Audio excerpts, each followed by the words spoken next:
Perkenalkan, nama saya Irainda Manumbalang, NIM saya 2006-1104-180.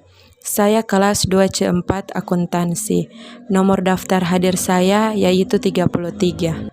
Pada saat ini saya akan menampilkan hasil tugas pengantar bisnis saya mengenai mengamati aktivitas atau kegiatan bisnis yang ada di lingkungan sekitar tempat tinggal saya dan mengetahui bagaimana cara produksi, SDM-nya, dan bagaimana cara pemasarannya. Usaha yang saya amati yaitu usaha menjual bubur Manado atau tinutuan. Inilah langkah-langkah cara memproduksi bubur Manado atau tinutuan. Pertama, nyalakan kompor. Kemudian panaskan wajan. Setelah itu masukkan sedikit minyak sayur ke dalam wajan yang telah dipanaskan. Lalu masukkan bawang putih yang telah disiapkan. Tunggu hingga warna berubah kecoklatan. Setelah itu, masukkan sedikit air ke dalam wajan. Lalu tambahkan bubur yang telah disiapkan sesuai takaran yang ada. Setelah itu, siapkan sayur kangkung dan juga kemangi yang telah dicuci sebelumnya. Masukkan kemangi ke dalam wajan. Setelah itu, potong kecil-kecil sayur kangkung yang ada. Setelah dipotong kecil, lalu diaduk secara merata agar semuanya tercampur dengan baik. Setelah dicampur atau diaduk, tambahkan penyedap rasa secukupnya sesuai dengan takaran yang ada.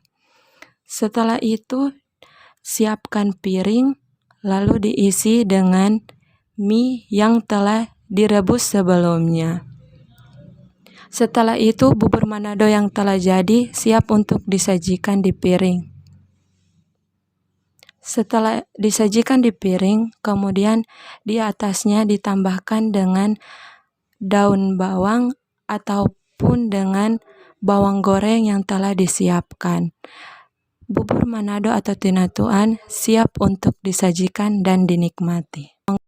Setelah kita mengetahui atau melihat bagaimana cara produksi ataupun langkah-langkah dalam membuat bubur Manado atau tinutuan ini, saya juga telah melakukan sedikit wawancara dengan pemilik usaha.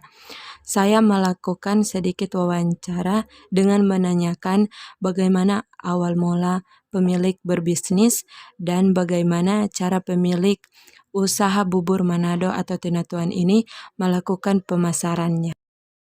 Berapa modal awal yang dibutuhkan untuk usaha? Modal awal dari nggak ada duit. Terus DP modal awal belanja kurang lebih 150.000. Kenapa memilih berjualan bubur Manado atau tinutuan? Kebetulan orang-orang Manado suka bubur tinutuan dan keahlian boleh bikin tinutuan. Apakah ada orang yang membantu dalam proses berjualan atau melakukan usaha? Ada. Dalam proses pemasarannya, biasanya usaha ini dibuka dari hari apa saja? Dari hari Senin sampai Sabtu buka jam 8 pagi sampai jam 8 malam. Harga yang ditawarkan untuk makanan berapa? Untuk bubur Manado 10.000 satu porsi. Kalau keuntungan yang didapat dalam satu kali produksi atau per hari berapa? Kalau untuk bubur tinutuan, khusus bubur tinutuan kurang lebih 100 sampai 200.000. Apakah selama melakukan usaha pernah mengalami kerugian? Tidak pernah. Demikianlah hasil dari tugas pengantar bisnis yang telah saya buat. Kiranya itu bisa sama-sama kita pelajari bersama dan terlebih kita bisa mengetahui lebih banyak lagi tentang bisnis-bisnis yang ada di lingkungan sekitar kita. Dan saya juga memohon maaf bila dalam presentasi saya terdapat kesalahan dalam saya berucap atau berkata. Sekiranya itu bisa dimaafkan. Sekian dan terima kasih.